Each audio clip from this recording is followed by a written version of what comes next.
তো আজ আমরা পিএইচ টিউটোরিয়ালস এর পক্ষ থেকে আবার একটা ছোটদের জন্য আবার একটা ক্লাস অঙ্কের, সেটা হচ্ছে মিশ্রণ পড়ব। পাটিগণিতের একটা ইম্পর্টেন্ট চ্যাপ্টার মিশ্রণ নিয়ে আমরা আলোচনা করব। এটা 12 নম্বর চ্যাপ্টার। তো ভালো করে দেখো, তোমাদের কাছে মিশ্রণ এই শব্দটার মানে কি বলো? মিশ্রণ শব্দটার মানেই হচ্ছে হয়তো সেখানে দুটি বা তার বেশি জিনিস বা দ্রব্য নির্দিষ্ট ওজন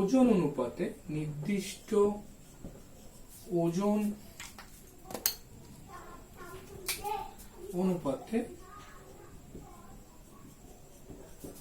মিশে আছে।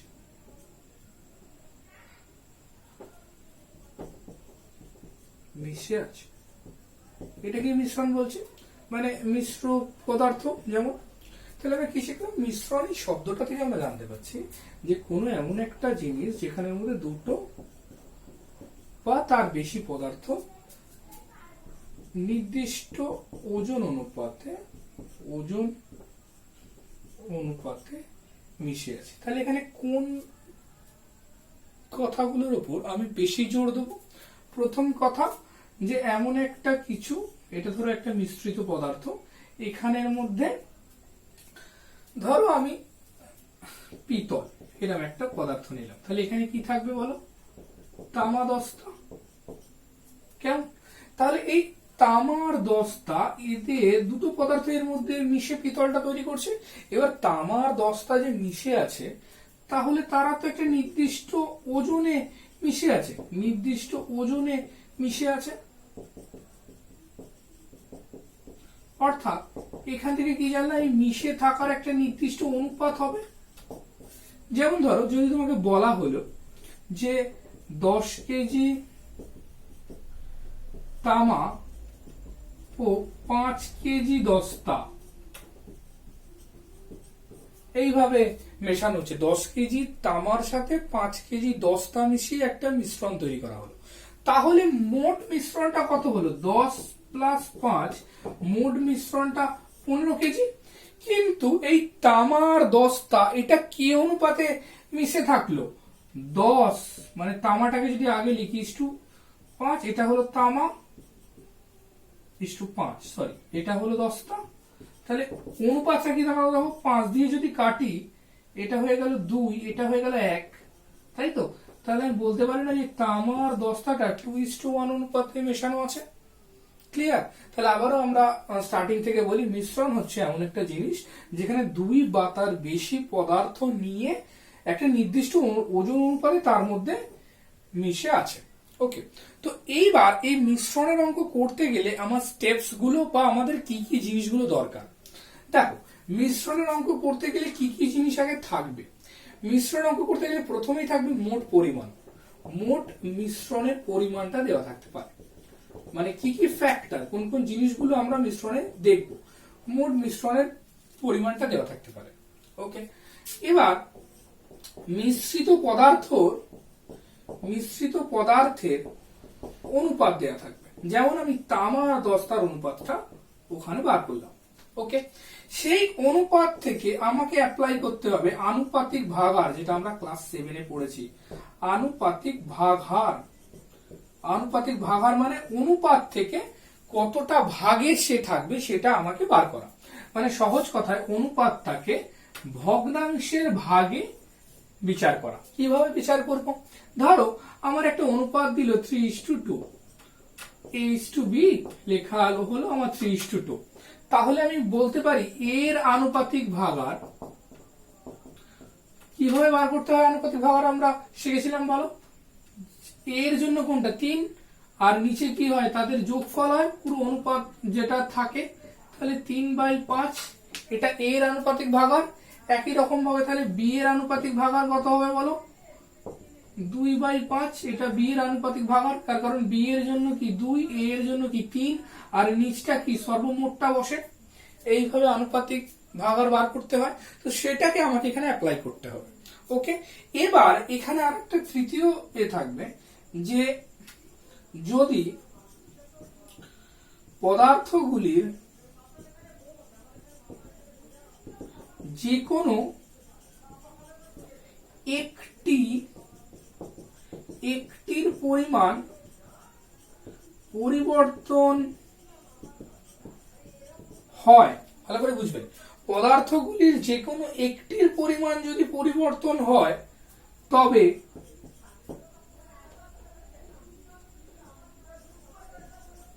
ওজন অনুপাত বদলাবে, কিন্তু অন্য পদার্থ একই পরিমাণে থাকবে। ওকে, যেমন ধরো আমি এখান থেকে একটা উদাহরণ তোমার বার করে দিই। ধরো এখানে কি আছে বলো, তামাটা 10 কেজি ছিল আর দস্তাটা 5 কেজি ছিল, কিন্তু তাহলে এখান থেকে আমি তোমাকে যদি পরবর্তীকালে বলা হলো তামাটাকে একই রাখলাম কিন্তু দস্তা আরো 2 কেজি বাড়ানো হলো, যদি এইরকম ভাবে তোমাকে বলা হয় তাহলে তখন কি হবে, তামাটা তো 10 কেজি হলো, তামার কোনো পরিবর্তন হলো না, কিন্তু শুধুমাত্র দস্তাটা, সেটা তো আর 5 কেজি রইলো না, তাহলে দস্তাটার এখন পরিমাণ হয়ে যাবে 7 কেজি।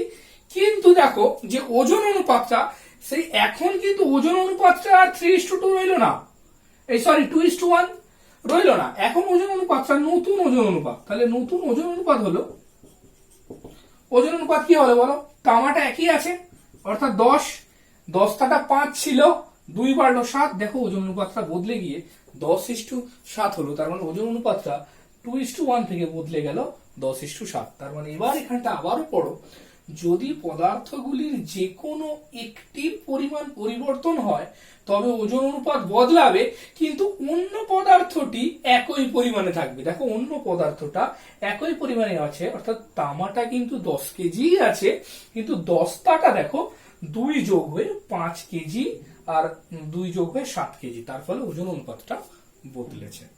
হলো, তাহলে এই যে আমরা আলোচনা করলাম, আলোচনাটাকে ছোট্ট করে আবার একটু আমরা ভেবে নিই, তার কারণ আমাদের আস্তে আস্তে অঙ্কে আসতে হবে। দেখো মিশ্রণ মানে হচ্ছে দুটো পদার্থ একটা নির্দিষ্ট ওজন অনুপাতে, দুটো বা তার বেশিও হতে পারে, পদার্থ একটা নির্দিষ্ট ওজন অনুপাতে থাকবে। আর একটা মিশ্রণের অঙ্ক দেখতে গেলে আমাকে কি কিভাবে ভাবতে হবে, অঙ্কের দেখতে হবে যে মোট পরিমাণটা অবশ্যই দেওয়া থাকবে, আবার মোট পরিমাণটা যেমন দেওয়া থাকবে তেমনি মিশ্রিত পদার্থটা কি অনুপাতে আছে সেইটাও থাকবে, যাতে এই মিশ্রিত পদার্থের অনুপাত থেকে আনুপাতিক ভাগার এই পদ্ধতিতে কে কতটা রয়েছে, কে কতটা আছে সেটা আমরা বার করতে পারবো। কেমন, আবার বলি, মিশ্রিত পদার্থের এই অনুপাতটা থেকে আনুপাতিক ভাগার ব্যবহার করে আমরা কি করব, এই মোট মিশ্রণের মধ্যে, যেমন ওখানটা দেখো, যেমন ওখানটার উদাহরণ আবার আমি এখানে দিচ্ছি, মোট এটা কিন্তু 15 কেজি, মোট এটা 15 কেজি, তাহলে এখানে তামা কতটা বলো, তামাটা আমি কি করে বার করবো, আমার তামা ইস্টু দস্তা আমি কত বার করেছিলাম, 2:1, এই যে তামা ইস্টু দস্তা 2:1, তাহলে তামা ইস্টু দস্তা এটা যদি 2:1 হয়, তাহলে এই 2:1 আর এই 15 কেজি, বুঝতে পারছি 2:1 অনুপাতটা এবং এই মোট পরিমাণ, এই অনুপাতটা আর এটাকে আমরা আনুপাতিক ভাগারে ফেলে কি কতটা আছে সেটা বার করব। কি করে বার করব, দেখো তাহলে তামার পরিমাণ কত বলো, মোট ইন্টু মোটটা ইন্টু তামার আনুপাতিক ভাগার, ওইখানে না তামার আনুপাতিক ভাগারটা আমি করিনি এখান থেকে, তাহলে তামার আনুপাতিক ভাগার কত, তামার জন্য 2/2 + 1, তামার আনুপাতিক ভাগার, এটা তামার আনুপাতিক ভাগার, তাহলে মোটের সাথে যদি তামার আনুপাতিক ভাগারের ভগ্নাংশ আমি গুণ করে দিই, এই দেখো পেয়ে গেলাম তামার পরিমাণ অর্থাৎ 10 কেজি। কেমন, একই রকম ভাবে তাহলে দস্তারটাও আমি বার করতে পারবো, তাহলে দস্তার পরিমাণ একই, সেই 15 সাথে দস্তার আনুপাতিক ভাগার, তাহলে দস্তার জন্য কত 1, তেমনি এদের দুজনের যোগফল কত, সেই 3, তাহলে 5। এইটাই আমি বোঝাতে তোমাদের চাইলাম যে এই মোট পরিমাণ, এদের এই অনুপাত এবং এই অনুপাতের আনুপাতিক ভাগার, এইটা ইউজ করে আমি পাবো কে কতটা এই মোট পরিমাণের মধ্যে আছে। কেমন? আপাতত কোনো অসুবিধা নেই। এবার থার্ড পয়েন্ট, মানে যেটা লাস্ট পয়েন্ট, সেটাই মোস্ট ইম্পর্টেন্ট। যদি পদার্থগুলির যে কোনো একটির পরিমাণ পরিবর্তন হয় তবে তাদের ওজন অনুপাত বদলাবে, কিন্তু ওই অন্য পদার্থটা কিন্তু একই থাকবে। তাহলে এই গেল আমাদের একটা মিশ্রণের আইডিয়া, যে মিশ্রণে কি কিভাবে অ্যাপ্লাই হয়, কি কি দিয়ে কিভাবে কি করতে হবে। তো এবার আমরা ডিরেক্টলি চলে আসবো একটা অঙ্কে, যে অঙ্কটার সাহায্যে আমরা দেখব যে কিভাবে মিশ্রণটা আমরা অ্যাপ্লাই করছি সেই অঙ্কটা। কেমন? তাহলে ফার্স্টে একটা অঙ্ক করতে হবে আগে।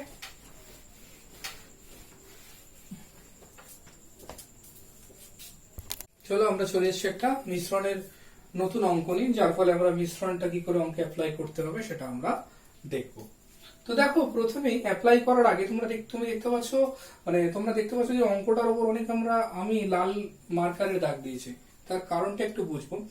অঙ্কটার কোন কোন জায়গাগুলোর আমাকে চোখ দিতে হবে বা কোন কোন জায়গাগুলো থেকে অঙ্কটা বেরিয়ে আসবে, সেইটা আমাকে ভালো করে অঙ্কটা পড়েই বুঝতে হবে।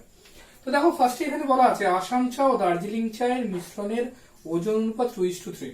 তাহলে অঙ্কটার ফার্স্ট লাইনটা পড়ে আমি এটুকু বুঝতে পারলাম যে আমাকে যে মিশ্রণটা দেওয়া হয়েছে সেটা দুরকম চায়ের মিশ্রণ, এবং যাতে প্রথমে আছে আসাম চা যেটা 2 ভাগ, পরে আছে দার্জিলিং চা যেটা 3 ভাগ, তাই ওজন অনুপাত 2:3। ওকে, নেক্সট। মোট অঙ্কটায় আমাকে মোট মিশ্রণের পরিমাণ দেওয়া হয়েছে, যার উপর অঙ্ক করতে বলা হয়েছে সেটা হচ্ছে 250 কেজি। তাহলে লাইনটা পড়ি, মোট 250 কেজি মিশ্র চায়ের সাথে হবে, চায়ের সাথে কত কেজি দার্জিলিং চা মেশালে তৈরি নতুন মিশ্রণে। তাহলে কত কেজি দার্জিলিং চা মেশালে, তাহলে আমার সেকেন্ড যেটা তথ্য সেটা হচ্ছে মোট 250 কেজি, যেটা আমরা বুঝতে পারলাম। থার্ড যেটা তথ্য সেটা হচ্ছে আমাকে দার্জিলিং চা অ্যাড করতে হবে। তার মানে এখানে অনুপাতটা আমি প্রথমেই বুঝতে পেরে গেলাম, অনুপাত বদল হবে, অনুপাত 2:3 থাকবে না, অনুপাত বদলাবে, কিন্তু দার্জিলিং চায়ের পরিমাণটুকুই শুধু বাড়বে, আসাম চা একই থাকবে। তার কারণ আমরা যেরকম লাস্ট একটা যে পয়েন্ট পড়েছিলাম আগের পার্টটা, সেটাই হচ্ছে এইটা। এবার সেটা বদলে গিয়ে নতুন অনুপাতটায় তৈরি হবে, আসাম ইস্টু দার্জিলিং এর অনুপাতটা 3:5 হবে।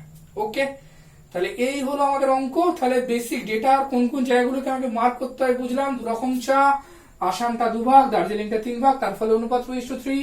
মোটটা 250 কেজি, কত কেজি দার্জিলিং চায়ের পরিমাণটা বদলাবে, আসাম চাটা এক থাকবে।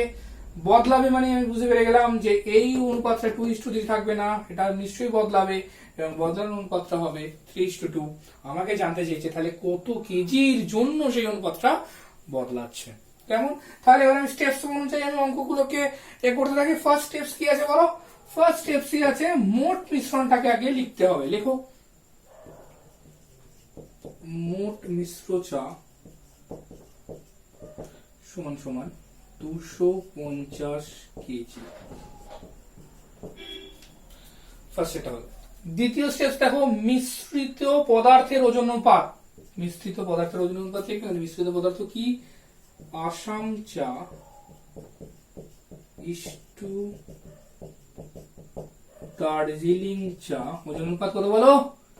2:3। তাহলে সেকেন্ড স্টেপ কমপ্লিট। তাহলে first step complete, first steps আমার কমপ্লিট হলো, সেকেন্ড স্টেপস আমার কমপ্লিট হলো। থার্ড স্টেপ আনুপাতিক ভাগার অ্যাপ্লাই। আনুপাতিক ভাগার অ্যাপ্লাই করতে হবে ফার্স্টে। দেখো, তাহলে আনুপাতিক ভাগার একটু ভাঙবো। তাহলে আসাম চায়ের আনুপাতিক ভাগার কত বলো? 2/2+3। এই যে এখানটা আমি যেমন একবার আমি চেক করে নিই, a:b যদি 2:3 হয়, a এর জন্য তাহলে কত? a এর 2 ভাগ, তাহলে 2 ভাগ বাই 2 প্লাস 8 ভাগ, মানে নিজেরটা বাই মোট, তাই তো? নিজেরটা বাই মোট, মোট হচ্ছে এখানে 9, এখানেও b এর জন্য 7, তাহলে 7 বাই মোট। এখানেও তাহলে কত? 2:3, তাহলে 2 ভাগ আসাম, আসামের 2 সেটা বাই মোট, তাহলে 2 + 5 মানে 2 + 3, তাহলে 2/5 অংশ। এরকম ভাবে দার্জিলিং,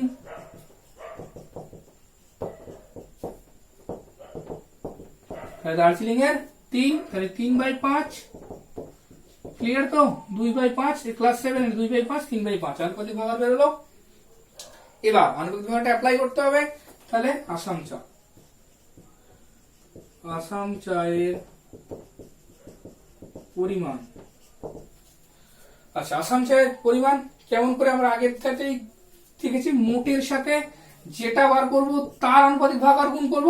তাহলে মোট কত 250, আসাম বার করছি, তাহলে আসামের আনুপাতিক ভাগ আর গুণ 2/5।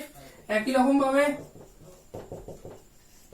দার্জিলিং চায়ের পরিমাণ, তার মানে মোটের সাথে দার্জিলিং চায়ের এটা বার করছি, তার মানে দার্জিলিং এর আনুপাতিক ভাগ আর গুণ। তাহলে 2/5 3/5 কাটাকুটি করো, 250, তার মানে এটা হয়ে গেল 100 কেজি। একটু ইজিবিজি এই জায়গাটা হয়ে যাচ্ছে, একটু দেখো, আশা করছি বুঝতে পারবে। পরেরটা কাটাকুটি করলাম 150 কেজি, বুঝতে পারলাম, বুঝতে অসুবিধা নেই। 100 কেজি আর 150 কেজি আমরা আনুপাতিক ভাগার অ্যাপ্লাই করে ফেললাম। আর থার্ড স্টেপ কমপ্লিট। এবার মেন স্টেপ, যেটা থেকে আমাদের অঙ্ক হবে, সেটা হচ্ছে মিশ্রণে নতুন কিছু মিশলে ওজন অনুপাত বদলায় কিন্তু অন্যটা অপরিবর্তিত থাকে, তার জন্য অঙ্কটাকে বুঝতে হবে। আচ্ছা, তাহলে ভালো করে দেখো, এখানে আমাকে কোনটা মিশছে, দার্জিলিং চা মিশছে, তাহলে আমার আসাম চাটা একই থাকবে। তাহলে লিখবো, ধরি x কেজি দার্জিলিং চা মিশানো হলো। ক্লিয়ার? ওকে। এবার তাহলে এখন আসাম চা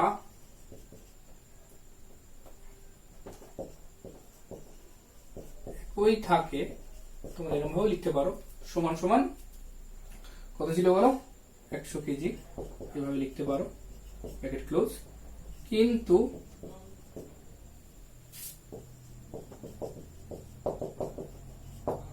দার্জিলিং চা, তাহলে দার্জিলিং চা বদলাবে, কত হবে বলো, ছিল কত 150, তাহলে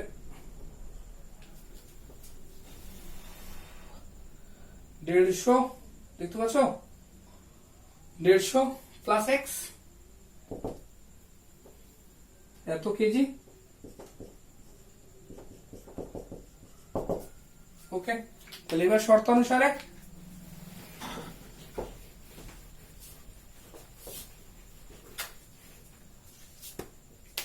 লিখে ফেলো। তাহলে শর্ত অনুসারে কেমন করে আমরা লিখতে শিখেছি, যে আগে ধরো a b 2:7 একই লিখলাম, তাহলে a আগে, তাহলে কি লিখবো, a বাই b দিকটাকে লিখতে পারি, ওদিকটাকে 2/7 লিখতে পারি, এইভাবে হবে লেখাটা। তেমনি আসাম আগে, তাহলে আসাম চায়ের পরিমাণটা কত 100 কেজি, বাই দার্জিলিং চায়ের কত 150 কেজি লিখলাম, আসাম বাই দার্জিলিং।